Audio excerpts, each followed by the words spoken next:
¿Qué tal, jóvenes? ¿Cómo están? Muy buenos días. El día de hoy estoy terminando de revisar sus trabajos en cuanto a la parte de las exposiciones.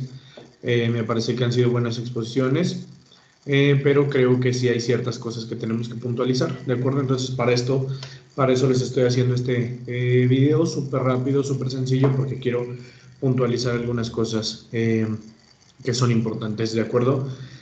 Quiero retomar un tema que sí vimos en clase, ¿no? En primera instancia, la parte de la dermatitis, ¿no? Dermatitis, decíamos, solamente es un signo de inflamación de la piel, en donde las características es el enrojecimiento, la inflamación, y solamente eso conocemos como dermatitis. Las causas de la dermatitis pueden ser demasiadas, ¿no?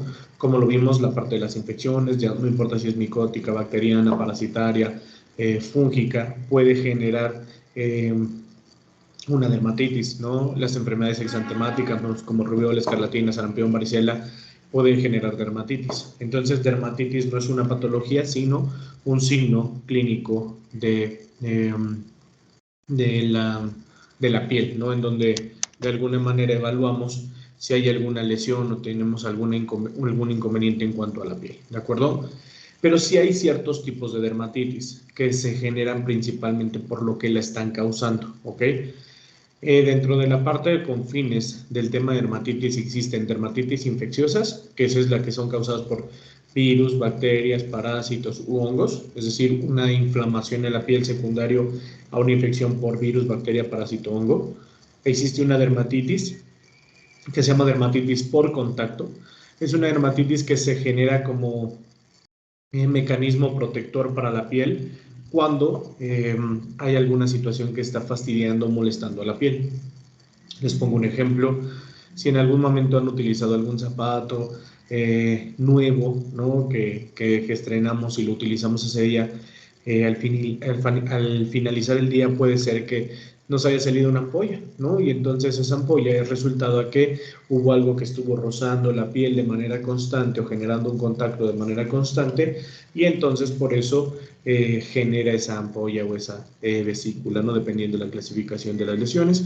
Entonces, una dermatitis por contacto es una dermatitis generada por un contacto de manera constante en la piel que le inflama y le genera ciertas lesiones secundarias. La siguiente parte de las dermatitis es que existe una dermatitis que se llama dermatitis atópica, que es la dermatitis que nosotros conocemos como dermatitis alérgica, ¿no? Decíamos en algún momento uno de los mecanismos que tiene nuestra piel para determinar que algo nos está generando alguna alergia es generar ciertas lesiones, ¿no? Como eritema, exantema, vesículas, pápulas, pústulas, ¿no? Diferentes tipos de lesiones que se generan en la piel a respuesta de lo que nos está pasando en ese momento. La dermatitis alérgica es una dermatitis secundaria específicamente por dos cosas. Una cuestión puede ser sistémica, es decir, que nosotros tomemos algo, algún alimento, algún medicamento que genere alergia y que podamos ver esa alergia como lesiones en la piel. Y la otra es que podamos colocar algo en nuestra piel que genere alergia. Por ejemplo, si en este momento yo comprara un nuevo repelente, de acuerdo, para insectos, y lo coloco y aproximadamente a los 10-15 minutos mi piel empieza a tener inflamación, es decir, dermatitis, seguramente es una dermatitis alérgica, ¿de acuerdo? Ojo, muchas veces, por ejemplo, podemos utilizar, no sé, un reloj nuevo, ¿no? Y entonces ese reloj lo colocamos y si en cuanto me lo pongo a los 10-15 minutos tengo exantema, eritema, comezón, prurito, seguramente se trata de una dermatitis alérgica. Pero si me pongo el reloj, lo traigo todo el día y no hay problema. Pero al momento de quitármelo, ya después de traerlo 12, 14 horas en el día, veo que me irritó. Obviamente esa no es una dermatitis alérgica, sino una dermatitis por contacto. Aquí la parte importante es el tiempo, ¿vale? Y finalmente, y no menos importante, hay una dermatitis que se llama dermatitis por pañal, ¿no? La dermatitis por pañal, como su nombre lo dice, es la dermatitis que se genera por la colocación del pañal. Ojo, el pañal no genera la dermatitis. La dermatitis la generan los desechos, de acuerdo, que acumula el pañal. ¿Qué quiere decir esto? Que la dermatitis por pañal está hecha o está siendo secundaria a las evacuaciones o a la orina. Generalmente si tenemos un paciente, ya sea menor o adulto mayor que utilice pañal, si evacúa u orina y a ese paciente no le cambian el pañal de manera inmediata y lo dejan un tiempo con el pañal, las evacuaciones, la orina va a generar una inflamación en la piel, es decir, dermatitis. Y entonces, ojo, no quiere decir que el pañal genere dermatitis, porque si yo le pongo a un paciente un pañal nuevo y a los 10-15 minutos genera inflamación, entonces una dermatitis alérgica, le generó alergia al pañal como tal. Pero si le pongo un pañal, el paciente evacuó, el paciente hizo orina y lo dejan un tiempo inadecuado con esa orina, con esa evacuación en contacto con su piel, eso es lo que le va a generar la dermatitis, ¿de acuerdo?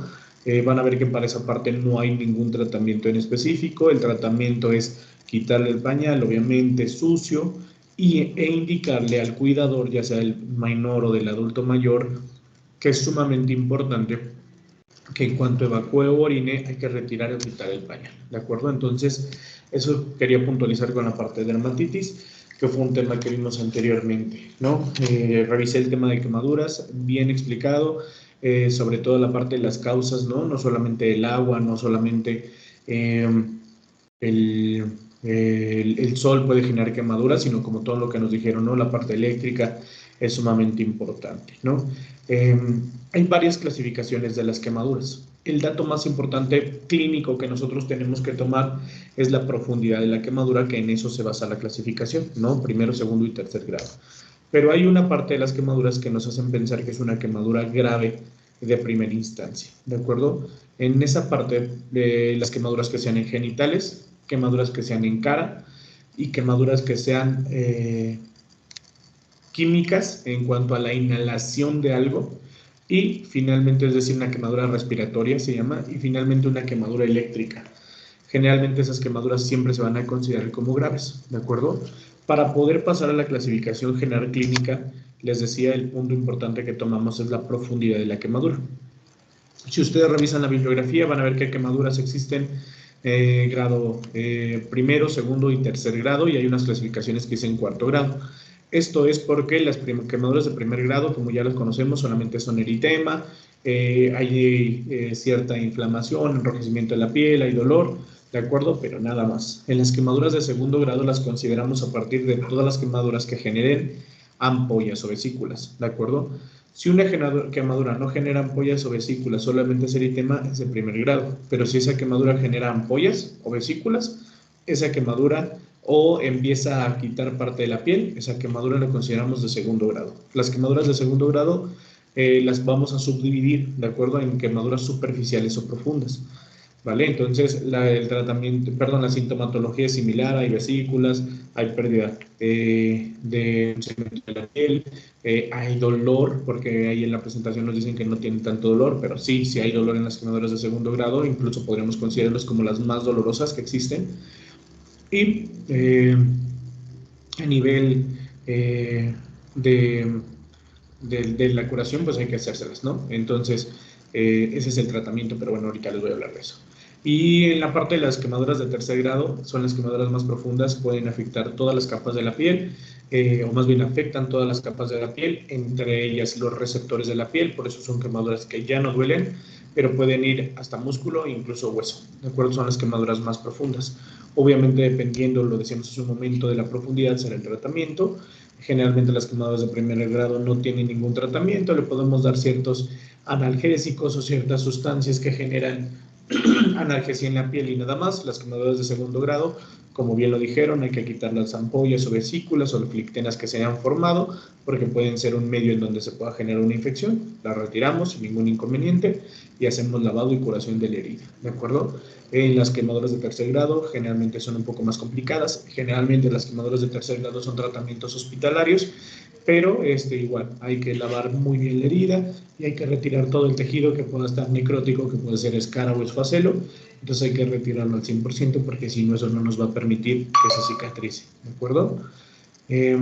La siguiente parte es que las quemaduras en los niños son sumamente importantes, ¿no? Hay que hidratarlos al 100%, y la regla de los 9 que viene en el video es exactamente cómo se determina la superficie de un paciente quemado, ¿de acuerdo? Entonces el tratamiento depende del grado de la quemadura, Primero y segundo grado generalmente pueden ser ambulatorias, pero tercer grado puede ser ya netamente hospitalaria, ¿de acuerdo? Entonces no se olviden, principalmente la parte de la profundidad será lo que determine la clasificación, ¿de acuerdo?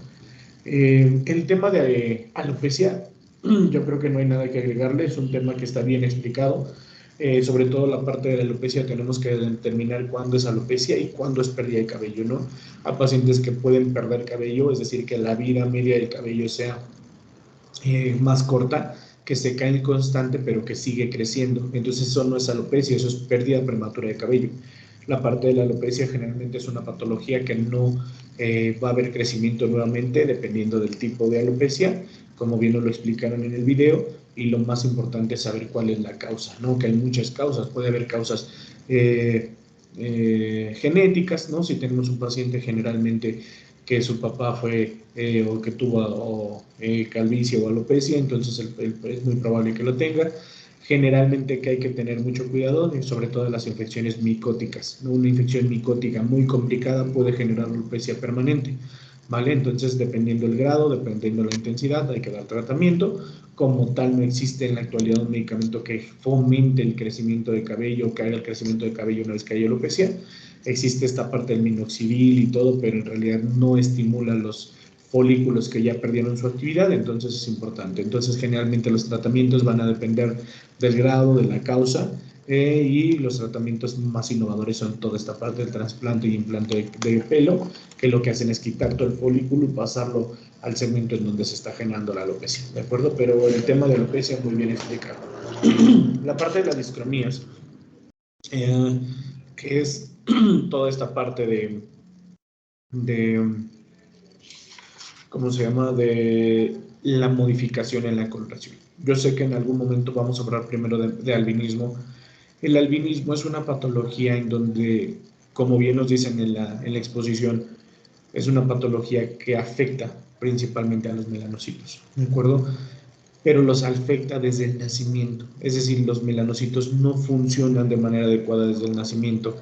Y entonces, si nosotros comparamos la parte del albinismo, por ejemplo, con el vitiligo, que las dos tienen que ver con patologías en donde se pierde la coloración o la función de los melanocitos, el albinismo es una patología adquirida, es decir, generalmente nuestro paciente está bien al nacimiento y con el tiempo adquiere la pérdida de la coloración en ciertos segmentos, ¿de acuerdo? Es una patología adquirida, pero el albinismo, perdón, ahí ya me equivoqué, el vitiligo es una patología adquirida, el vitiligo, es decir, cuando un paciente nace tiene su actividad melanocítica sin ningún inconveniente y a través del tiempo adquiere la parte de la pérdida de la coloración, ¿de acuerdo? Pero ese es el vitiligo. Y en el caso del albinismo es una patología que se da desde el nacimiento, los melanocitos no pigmentan la piel desde el principio y entonces hay grados de albinismo. Generalmente puede ser solo en toda la piel y entonces vemos a estos pacientes que son totalmente blancos sin color en su piel y hay albinismo que afecta incluso los anexos, ¿no? Entonces el pelo también no tiene coloración, ¿de acuerdo? Entonces depende del grado, pero el albinismo es una patología que se da desde el nacimiento, ¿de acuerdo? ¿Cuál es la causa? No se sabe, generalmente son cuestiones genéticas, congénitas, que no tienen como algo previo.